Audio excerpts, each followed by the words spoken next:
Hi everyone, welcome back. We've got a brand new story to share with you. So let's begin.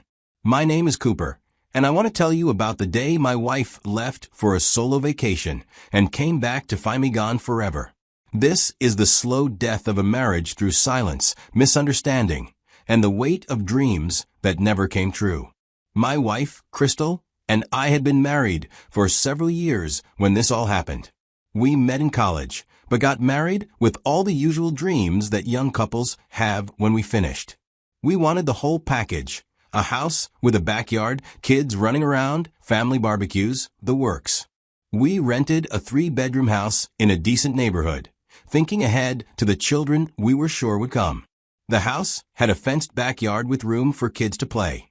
Every month, she would show me houses for sale online, pointing out which ones had enough bedrooms for the large family she wanted. We started trying for our first child about a year into the marriage.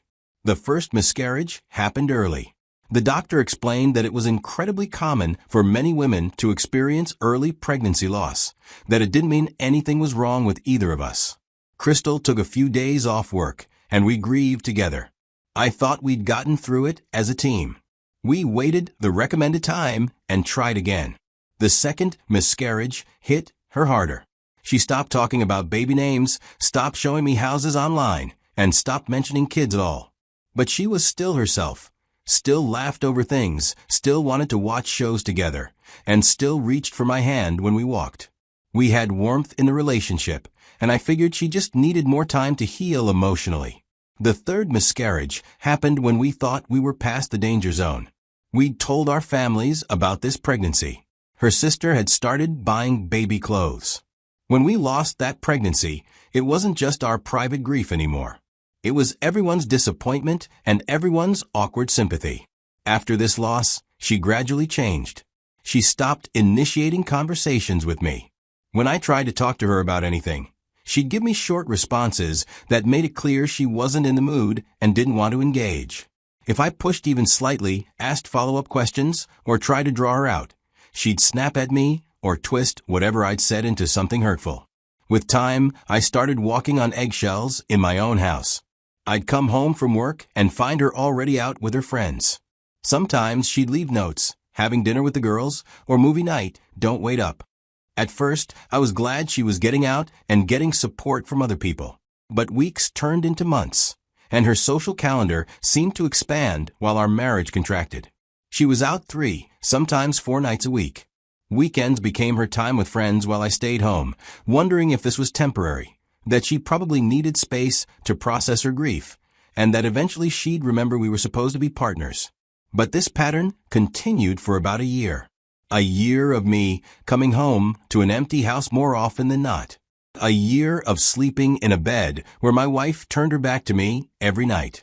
During those 2 years, I tried everything I could think of. I suggested counseling.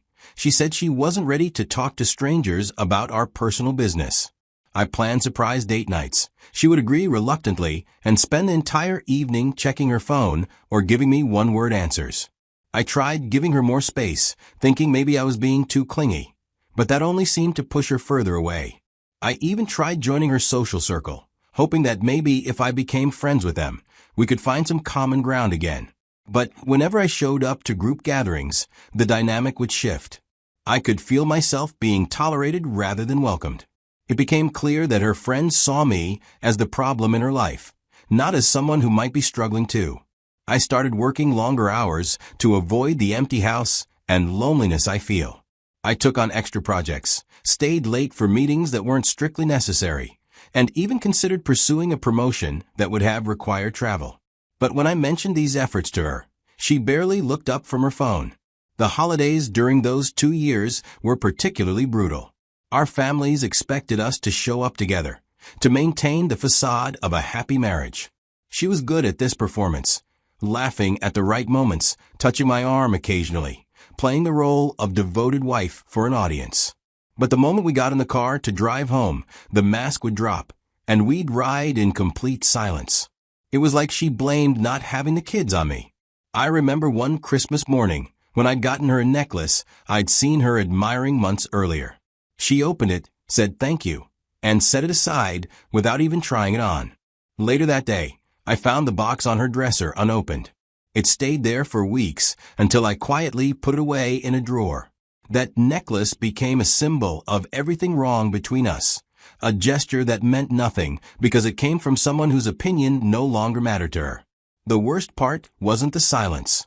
It was when she did talk to me, and I realized that somewhere along the way, she'd stopped seeing me as someone worthy of basic respect. I could see the eye rolls when I'd suggest we spend an evening together, dismissive comments about my job or my friends. The more I ignored it, the more it escalated into something worse.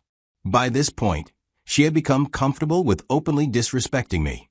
She'd interrupt me when I tried to complain, dismiss my opinions on everything, and speak to me the way you might address someone you actively disliked. I was getting fed up with the whole marriage thing when it got to this stage. For the next few months, I stopped trying. I stopped asking about her plans, stopped suggesting activities together, and stopped attempting conversations that went deeper than logistics about bills and household maintenance. She seemed relieved by this change. We became polite strangers, sharing living expenses.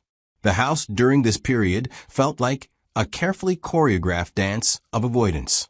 We developed separate routines that minimized our interaction. I'd wake up early and leave for work before she got up. She'd come home later and later, often after I'd already eaten dinner and settled in for the evening. Weekends became exercises in occupying different spaces. I'd work in the garage or basement while she took over the living room, or she'd spend entire Saturdays out while I caught up on household tasks. Our communication became purely functional. Notes left on the kitchen counter about whose turn it was to buy groceries or when the rent was due. Text messages about practical matters, the internet bill, a repair that needed scheduling, and whose family we were expected to visit for upcoming occasions. We were living like the most efficient, emotionally distant roommates imaginable. Her work schedule seemed to shift, with more late meetings and weekend obligations that kept her away from home. I wondered if these changes were real, or if she was simply creating reasons to avoid spending time in the same space as me. The strangest part was how normal this abnormality began to feel. After months of walking on eggshells and trying to navigate her moods, the emotional flatness was almost a relief. There were no more arguments because there were no more expectations. No more disappointment because there was no more hope. We'd found a way to coexist that required nothing from either of us except basic civility and shared household expenses. I started thinking seriously about divorce during those final months. Not because I wanted to hurt her, but because I realized we weren't married anymore in any meaningful sense. We were two people stuck in a legal contract that no longer reflected any emotional reality. She had built an entire life that didn't include me. One day, I came home from work on a regular weekday evening, and the house was quieter. Her car wasn't in the driveway, which wasn't unusual. I found a note on the kitchen counter, written in her careful handwriting. The note was brief. She decided to take some time away to think about what she wanted from life. She was going on a solo vacation and wasn't sure when she'd be back. She hoped I'd understand and not call her, because she needed space to figure things out. There was no apology for not discussing this with me. No acknowledgement that leaving your spouse without warning might be worth a conversation. I read the note, then sat down at our kitchen table. The situation was so absurd that I almost laughed. My wife had essentially run away from home, and she'd informed me about it the same way she might have told me she was going to the grocery store. That night, I barely slept. I kept thinking about the past 2 years, about all the evenings I'd spent alone in this house waiting for her to remember we were married. I thought about how I'd been holding onto a marriage that had died years ago, hoping that somehow I could resurrect something she had already buried. By morning, I'd made my decision. If she wanted space, she could have all the space she needed. Permanently. I started looking for apartments online. I figured she would be gone for about a month because of the way she packed. I had 30 days to completely reorganize my life, but if she's back earlier than that, then no problem. Finding an apartment was harder than I'd expected. I wanted a one-bedroom place about 20 minutes across town, far enough away that I wouldn't accidentally run into her or any of her friends, but close enough that my commute wouldn't change dramatically. While I was apartment hunting, I also started researching divorce attorneys. I found a lawyer who specialized in divorce cases and had good reviews. His office was downtown. The meeting with the lawyer was straightforward. I explained the situation, that my wife had left on a solo vacation without discussion, that our marriage had been effectively over for 2 years, and that I wanted to file for divorce. He asked the usual questions about assets, debts, and children. The answers were simple. We rented our house, had separate bank accounts, no kids, and no significant shared property beyond basic household items. Howard explained that Colorado requires a period after filing where couples can reconsider. He said that, given my wife had left home with only a note for explanation, it wouldn't be difficult to establish that our marriage was beyond repair. The paperwork took about a week to prepare. When I had yet to find a place that matched my taste, I decided to stay in a hotel around the 3rd week of her travel. Moving out of the house was surreal. I'd lived there for years, but as I packed my belongings, I realized how little the space actually reflected my presence. She had chosen most of the furniture, the wall colors, and the decorative touches. I packed everything methodically over the course of a week, working in the evenings after work. Each room told the story of our marriage's decline.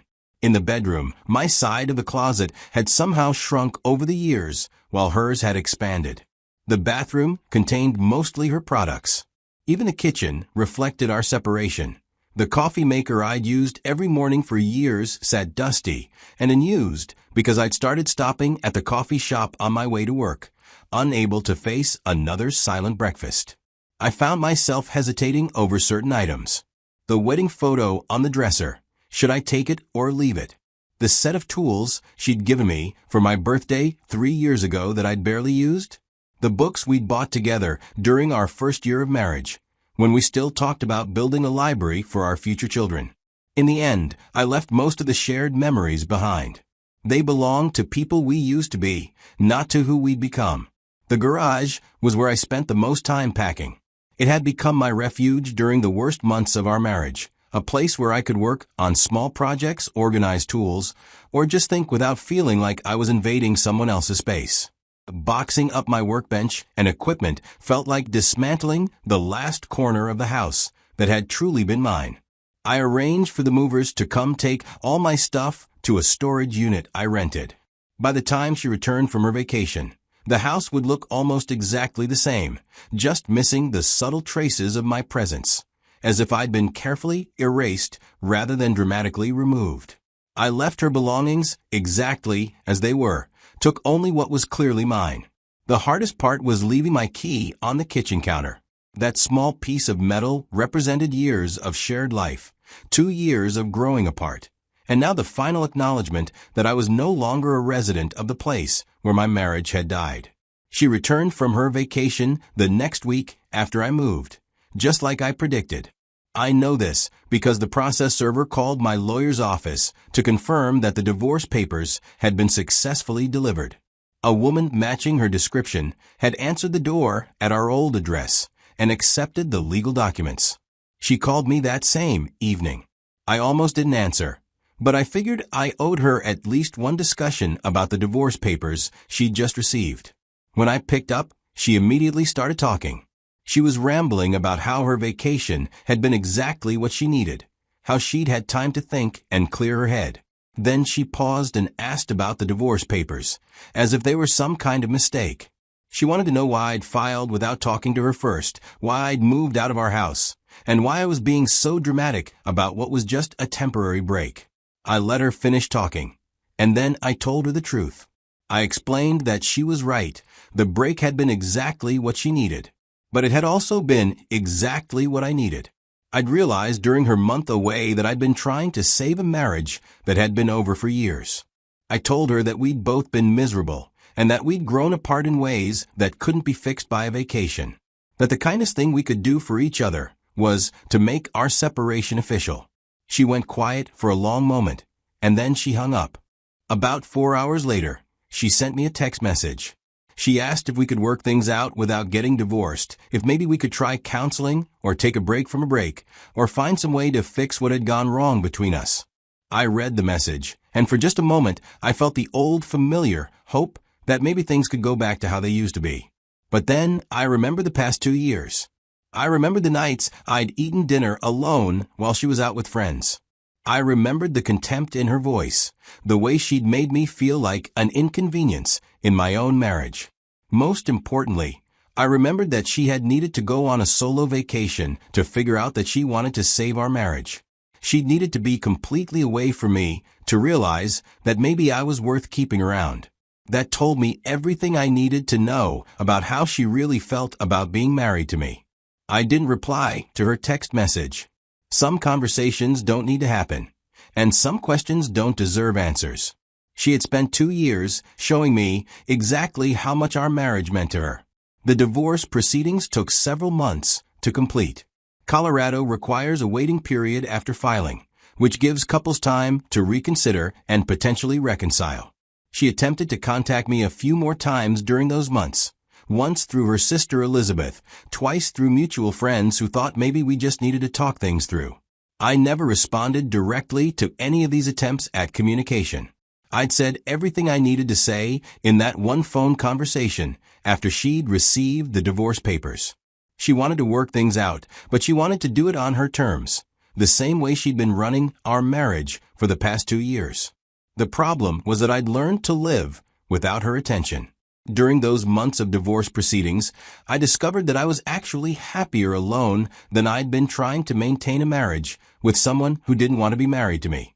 I had friends she had never liked, hobbies she'd never been interested in, and opinions she'd never wanted to hear. The divorce was finalized several months later. My lawyer called to let me know that the judge had signed the final decree.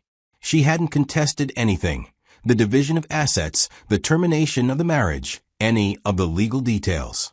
She'd simply let it happen. A year later, I can say with complete honesty that her solo vacation was the best thing that ever happened to our marriage. Not because it saved us, but because it finally ended something that should have ended years earlier. She got the space she'd been asking for without realizing she was asking for it. I got the clarity I'd been avoiding while trying to hold onto something that had already slipped away. Sometimes people ask me if I miss being married, if I regret not trying harder to work things out. The answer is complicated. I miss being married to the person she was during our first few years together. I miss the dreams we shared and the future we planned. But I don't miss the last 2 years of our marriage, when we were both just going through the motions. She wanted a break from our life together, and I gave her a permanent one. She came back from her solo vacation ready to try again, but I was already gone, not just from the house we'd shared, but from the version of myself that had been willing to accept being treated like an unwelcome guest in my own marriage. I learned that sometimes the most loving thing you can do for someone is to stop trying to love them the way they don't want to be loved. She needed space, and I needed respect. When she took her space without discussing it, I took my respect back without asking for permission. She had blocked me out of her daily life long before she left for that solo vacation. I just made the blocking official by the time she got back.